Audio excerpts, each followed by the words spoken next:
Welcome back to my channel. Today, we are going to dive into the world of physics and learn about free body diagrams. Specifically, we will focus on drawing the FBD for a 2,400 kilograms object. First, let's understand what a free body diagram is. A free body diagram is a simplified representation of an object, isolating it from its surroundings and showing all the forces acting on it. It's like an X-ray for forces. Now, let's draw the FBD for our 2,400 kilograms object.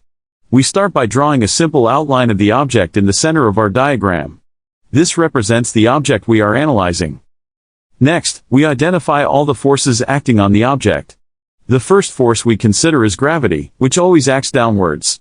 We draw an arrow pointing downward from the object to represent the force of gravity. The next force we need to include is the normal force. The normal force is the force exerted by a surface to support the weight of an object resting on it. Since our object is on the ground, the normal force acts upwards, opposite to gravity.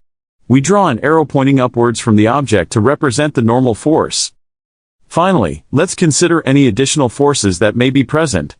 For example, if our object is being pushed or pulled, we would include those forces as arrows pointing in the appropriate direction. And there you have it.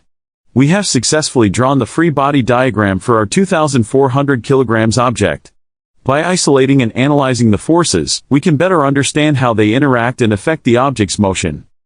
Remember, free body diagrams are a powerful tool for solving physics problems. They help us visualize the forces and make our calculations more accurate. Thank you for watching this video. If you found it helpful, don't forget to give it a thumbs up and subscribe to my channel for more educational content like this. See you next time.